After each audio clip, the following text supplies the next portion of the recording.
Hello everyone, welcome to my YouTube channel GK with Tarun. आज की video में हम मध्यकालीन भारत का इतिहास पढ़ेंगे, जिसमें टॉपिक रहेगा भारत पर मुस्लिम आक्रमण। ठीक है, तो इससे काफ़ी क्वेश्चन आपके एग्जाम में पूछे जाते हैं, तो आइए इसको देखते हैं। ये आपका किताब जो है महेश वर्णवाल का है, जो एनसीईआरटी पे आधारित है। तो आइए देखते हैं। देखिए, पहला है भारत पर आक्रमण करने वाले प्रथम मुस्लिम आक्रमणकारी मूलतः कहाँ के निवासी थे? तो ये अरब के थे।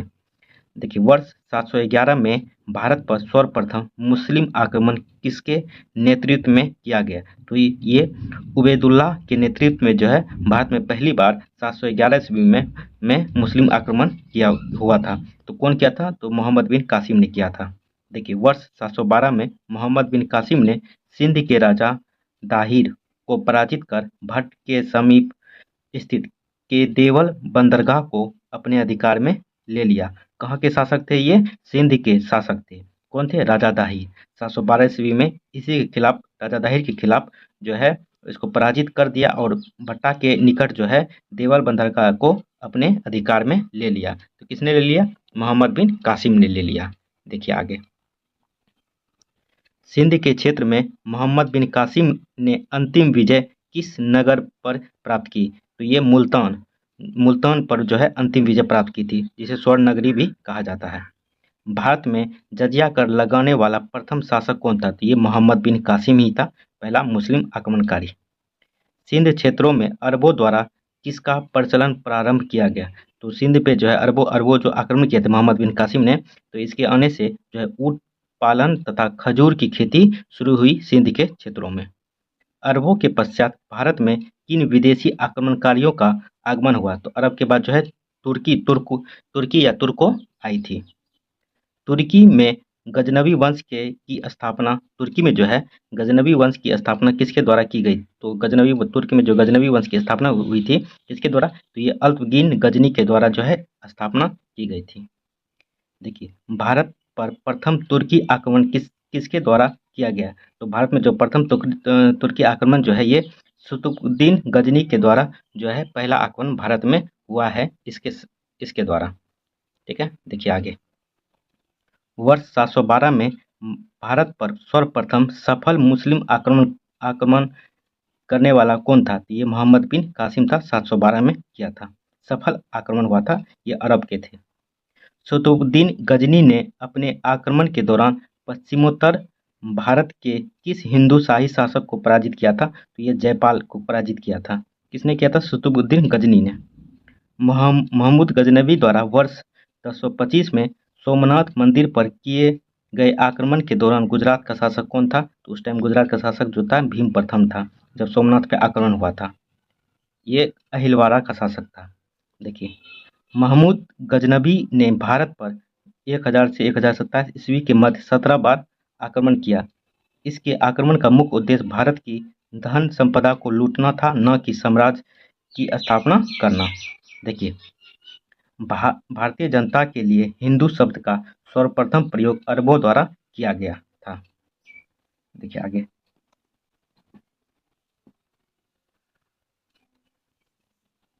महमूद गजनवी के साथ भारत आने वाले प्रसिद्ध इतिहासकार कौन थे? तो ये अलबरूनी थे। देखिए, अलबरूनी द्वारा जो है किताब उल हिंद, और ये उतबी भी जो है महमूद गजनी के ही दरबार में रहते थे, इनके द्वारा जो है किताब उल यामिनी तथा फिरदौसी के द्वारा, जिसे फिरदौसी को जो है पूर्व का होमर भी कहा जाता है, इसके द्वारा जो है शाहनामा पुस्तक जो है लिखी या रचना की गई थी। देखिए, महमूद गजनवी के पश्चात मोहम्मद गोरी द्वारा भारत पर प्रथम आक्रमण किस वर्ष किया गया? तो ये 1175 ईस्वी में किया गया था, मोहम्मद गोरी के द्वारा प्रथम आक्रमण।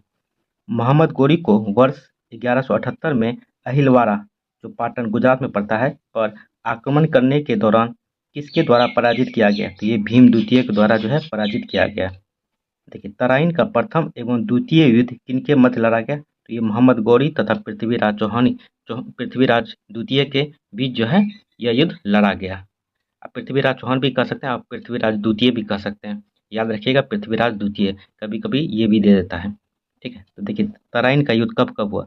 प्रथम तराइन का युद्ध जो हुआ था 1191 ईस्वी में, मोहम्मद गौरी जो है इसमें पराजित हुआ था। मोहम्मद गौरी और पृथ्वीराज चौहान या पृथ्वीराज द्वितीय के बीच में हुआ था, जिसमें मोहम्मद गौरी जो है पराजित हुआ था।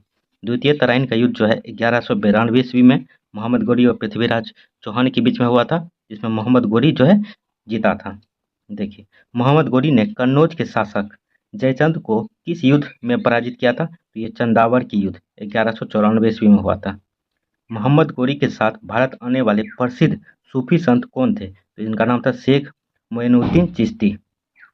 सिक्कों पर देवी लक्ष्मी की आकृति किस मुस्लिम शासक के द्वारा बनाई गई थी? तो ये मोहम्मद गोरी के द्वारा जो है देवी लक्ष्मी की आकृति जो है सिक्कों पे बनाई गई थी। देखिए, बख्तियार खिलजी मोहम्मद गोरी का एक साधारण दास था, जिसने बंगाल और बिहार पर विजय प्राप्त की। इसने अपने आक्रमण के दौरान नालंदा विक्रमशिला विश्वविद्यालय को जो है नष्ट किया था। नालंदा और विक्रमशिला, नालंदा का स्थापना किसने किया था? धर्मपाल ने, और विक्रमशिला का गोपाल ने किया था। देखिए, मोहम्मद गोरी की मृत्यु के पश्चात उसने साम्राज्य पर मोहम्मद गोरी का जब मृत्यु हो गया था, उनके साम्राज्य पर 3 गुलामों द्वारा नियंत्रण स्थापित किया गया था। क्या क्या नाम था? यलदौज यलदौज कुबाजा तथा कुतुबुद्दीन ऐबक। ठीक है, ये तीनों के द्वारा जो है मोहम्मद गोरी के साम्राज्य पर ये तीनों गुलाम जो है नियंत्रित किया था। देखिए आगे, अब आते हैं दिल्ली सल्तनत। देखिए, दिल्ली सल्तनत का काल जो है 1200 से 1526 ईस्वी के बीच में रहा है। तो दिल्ली सल्तनत पे किन किन राजवंश ने राज किया उसको देख लेते हैं। देखिए, गुलाम वंश के 11 शासक थे, खिलजी वंश के 5 शासक, तुगलक वंश के 9 शासक, सैयद वंश के 4 शासक और लोदी वंश के 3 शासक थे। गुलाम वंश को जो है इलबारी वंश भी कहा जाता है। ठीक है, देखिए, इसको तो हम एक एक करके आपको आगे बताएंगे, कुछ इंपॉर्टेंट पॉइंट पे इसमें देख लेते हैं। देखिए, दिल्ली सल्तनत का वास्तविक संस्थापक जो था वह इल्तुतमिश था। गुलाम वंश का संस्थापक जो था कुतुबुद्दीन ऐबक था।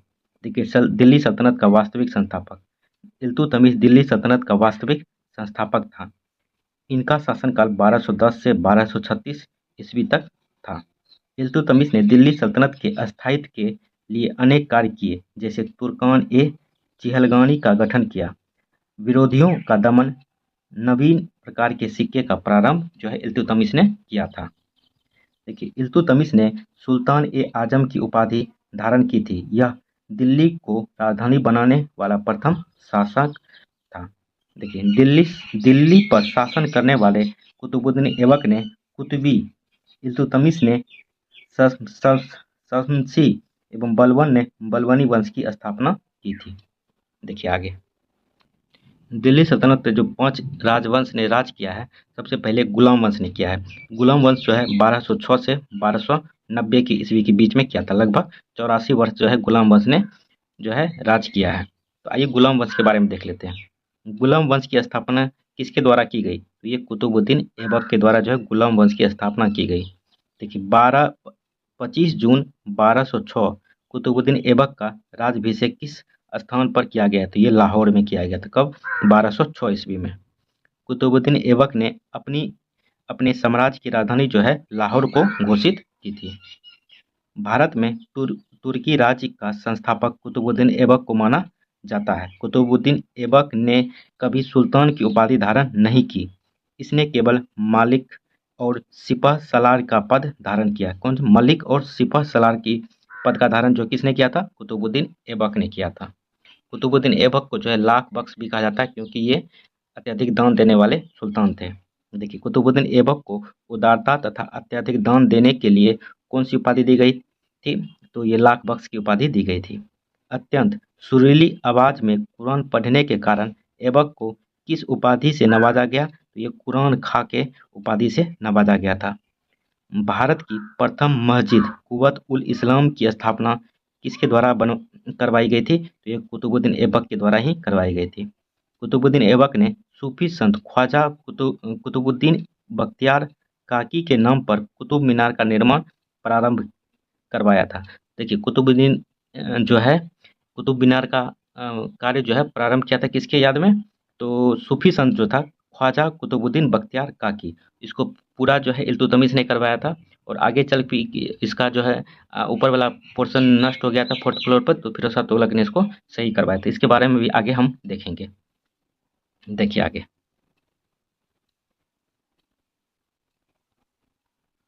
देखिए, कुतुबुद्दीन ऐबक की मृत्यु कब हुई? तो इसकी मृत्यु जो है 1210 ईस्वी में हो गई थी। गद्दी पे कब बैठा था? 1206 में। कैसे हुई थी? चौगान खेलते समय घोड़े से गिर जाने के कारण जो है कुतुबुद्दीन ऐबक की मृत्यु हो गई थी। कुतुबुद्दीन ऐबक जो गुलाम वंश के संस्थापक थे। देखिए आगे, इसके बाद जो कौन आता है? उनका बेटा आता है आराम शाह।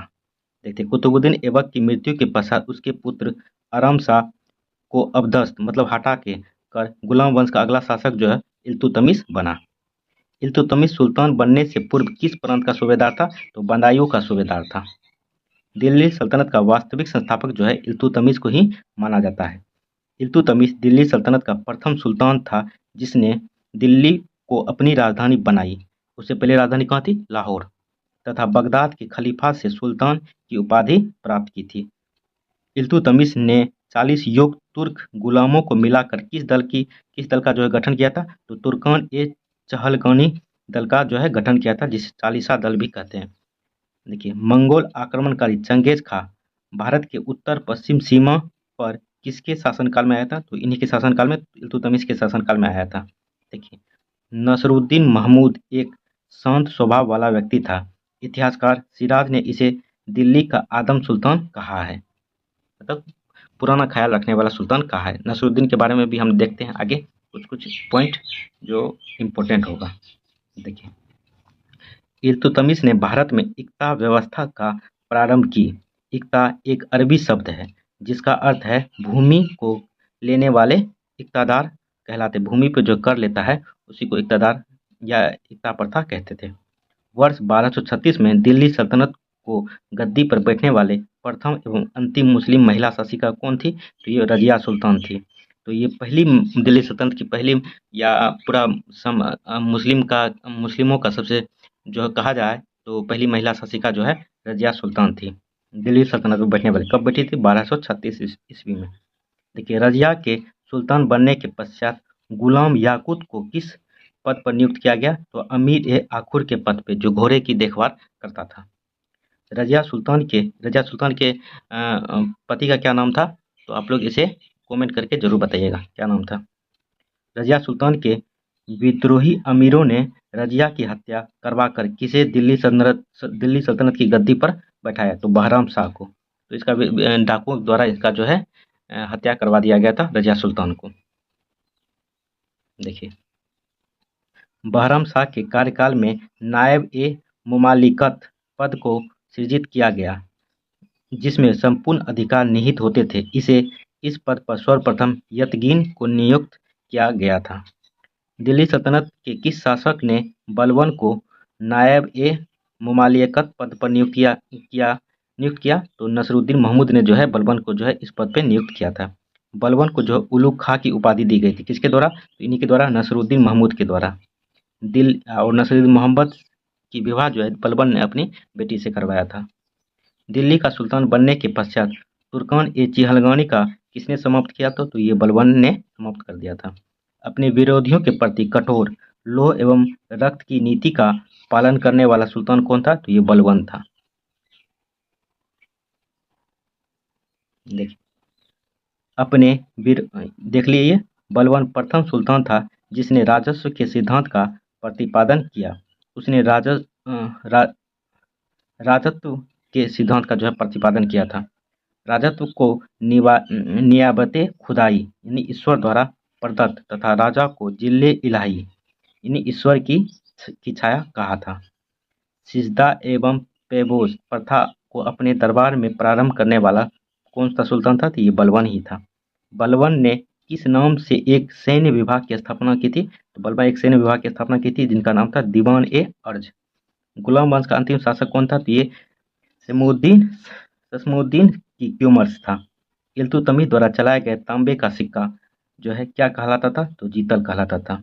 और तांबे के सिक्के को जीतल, चांदी के सिक्के को तगा कहलाता था।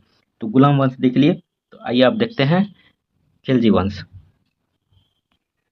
देखिए, खिलजी वंश ये जो है आपको 1290 से 1320 ईस्वी के आसपास रहा है। लगभग 30 वर्ष तक जो है खिलजी वंश शासन किया है दिल्ली सल्तनत पे। देख लेते हैं। गुलाम वंश के पश्चात जो है वर्ष 1290 में खिलजी वंश की स्थापना किसके द्वारा की गई थी? तो ये जलालुद्दीन फिरोज शाह खिलजी के द्वारा जो है खिलजी वंश की स्थापना की गई थी 1290 ईस्वी में। रक्त और लौह की नीति को त्याग कर शासन के उदार नीति का अनुसरण करने वाला दिल्ली का प्रथम सुल्तान कौन था? तो यही था जलालुद्दीन फिरोज शाह खिलजी। वर्ष 1296 में करा यानी मणिकपुर में जलालुद्दीन की हत्या किसने की थी? तो ये अलाउद्दीन खिलजी ने की थी। देखिए, अलाउद्दीन खिलजी का बचपन का क्या नाम था? तो देखिए, अली गुसफ जो है अलाउद्दीन खिलजी का बचपन का नाम था। जलालुद्दीन की हत्या के पश्चात अलाउद्दीन खिलजी ने अपना राज्याभिषेक कहाँ करवाया था? तो बलबन के लाल महल में जो है अलाउद्दीन ने अपना राज्याभिषेक करवाया था। अलाउद्दीन एक साम्राज्यवादी शासक था। वह विश्व विजय प्राप्त करने के साथ साथ एक नए धर्म की स्थापना करना चाहता था। राज्याभिषेक के पश्चात सिकंदर ए सानी या द्वितीय सिकंदर की उपाधि किसने धारण की थी? तो ये अलाउद्दीन खिलजी ने धारण की थी। सुल्तान बनने के पश्चात अलाउद्दीन ने प्रथम आक्रमण किस शासक पर किया था? तो ये रायकन गुजरात के शासक पे जो है ये प्रथम आक्रमण किया था राज्याभिषेक करने के बाद, सुल्तान बनने के बाद। देखिए, अलाउद्दीन का सेनापति मलिक काफूर गुजरात विजय के दौरान नुसरत खां द्वारा 1000 दिनार में खरीदा गया था, इसलिए उसे हजार दिनारी भी कहा जाता है। तो हजार दिनारी जो है मलिक काफूर को कहा जाता है, क्योंकि 1000 दिनार से खरीदा गया था नुसरत खां से। वर्ष 1303 में अलाउद्दीन के द्वारा चित्तौड़ पर आक्रमण के समय वहां के शासक कौन था? तो राणा रतन सिंह था। विंध्याचल पर्वत श्रेणी को पार कर दक्षिण भारत पर आक्रमण करने वाला दिल्ली सल्तनत का प्रथम सुल्तान कौन था? तो ये अलाउद्दीन खिलजी ही था। अलाउद्दीन के दक्षिण अभियानों का सेनापति कौन था? तो ये मलिक काफूर, जिसे हजार दिनारी कहते हैं। देखिए आगे, तेलंगाना यानी वारंगल के शासक प्रताप रुद्र देव द्वितीय ने मलिक काफूर को विश्व प्रसिद्ध कोहिनूर हीरा जो है भेंट किया था। कोहिनूर हीरा कहाँ से निकला है? तो आप लोग इसे कौन सा खदान से निकला है? तो गोंडवान के खदान से निकला है, जिसे मलिक काफूर ने अलाउद्दीन खिलजी को भेंट किया। मलिक काफूर द्वारा सर्वप्रथम किस दक्षिण भारतीय राज्य पर आक्रमण किया गया? तो ये देवगिरी पे आक्रमण किया था। देखिए, पद्मावत यानी मोहम्मद जैसी के अनुसार अलाउद्दीन ने रानी पद्मिनी की सुंदरता से प्रभावित होकर चित्तौड़ पे जो है आक्रमण किया था। किसके अनुसार? मोहम्मद जैसी के अनुसार। देखिए, अलाउद्दीन खिलजी का दक्षिण भारत अभियान। देखिए, देवगिरी का जिस टाइम अलाउद्दीन वहाँ पे अभियान किया था, उस टाइम देवगिरी का शासक रामचंद्र देव था। अभियान का नेतृत्व जो है मलिक काफूर ने किया था 1307 ईस्वी में। वारंगल के शासक जो थे प्रताप रुद्र देव थे। ये अलाउद्दीन की तरफ से जो है मलिक काफूर ने किया था 1309 ईस्वी में। द्वार समुद्र जो है यहाँ के राजा थे वीर बल्लाल तृतीय, और अब अलाउद्दीन खिलजी की तरफ से मलिक काफूर ने किया था 1310 ईस्वी में। पांडे के जो राज शासक थे वीर पांड्या, इन अभियानकर्ता जो थे अलाउद्दीन की तरफ से मलिक काफूर थे 1311 ईस्वी में जो किया था। ये सभी जो है दक्षिण भारत के जो थे राजा थे। देखिए आगे, दिल्ली सल्तनत का वह कौन सुल्तान था जिसने नगद वेतन के साथ अस्थायी सेना का संगठन किया? तो ये अलाउद्दीन खिलजी थे। अलाउद्दीन द्वारा सेना में भ्रष्टाचार रोकने के लिए कौन सी योजना अपनाई गई? तो ये अपनाई गई थी घोड़े को दागने की प्रथा तथा हुलिया प्रथा जो है ये चलाया गया था अलाउद्दीन खिलजी के द्वारा भ्रष्टाचार को रोकने के लिए सेना में। चराई कर तथा गृह कर यानी घड़ी चरी कर लगाने वाला प्रथम सुल्तान कौन था? तो ये अलाउद्दीन खिलजी था। सर्वाधिक मंगोल आक्रमण किसके शासनकाल में हुआ था? तो इन्हीं के शासनकाल में, अलाउद्दीन खिलजी के शासनकाल में। देखिए, दिल्ली सल्तनत का वह प्रथम सुल्तान कौन था जिसने स्वयं को खलीफा घोषित किया? तो ये मुबारक शाह खिलजी थे। घोड़े के नाल के आकार की मेहराब का प्रयोग सर्वप्रथम कहाँ पर किया गया? तो ये अलाई दरवाजा में किया गया था, जो दिल्ली में है। अलाउद्दीन, देखिए, अलाउद्दीन द्वारा सैनिकों को सस्ते, देखिए ये ने देखिए अलाउद्दीन के किस पुत्र ने स्वयं को खलीफा घोषित किया? तो मुबारक खिलजी ने किया था। अलाउद्दीन द्वारा सैनिकों को सस्ते मूल्यों पर वस्तुओं को प्रदान करने के लिए बाजार नियंत्रण की नीति अपनाई गई थी। तो बाजार नियंत्रण की नीति जो है अलाउद्दीन खिलजी के द्वारा अपनाई गई थी। अलाउद्दीन के बाजार नियंत्रण अधिकारी थे, इधर विभाग है, इधर अधिकारी का नाम है। देखिए, बरीद ए मंडी जो है बाजार निरीक्षक करते थे। सहना ए मंडी जो बाजार अध्यक्ष थे। दीवान ए रियासत ये बाजार नियंत्रक थे। मनेहयान ये गुप्तचर थे, देख रहे थे कहाँ पे गड़बड़ी हो रही है। तो ये देख लिए खिलजी वंश। तो आगे आने वाली वीडियो में हम आपको तुगलक, सैयद और लोदी वंश के बारे में बताएंगे। आपको यदि वीडियो अच्छा लगा तो चैनल को जरूर सब्सक्राइब कर दें, वीडियो को लाइक कर दें। चलिए, थैंक यू, जय हिंद।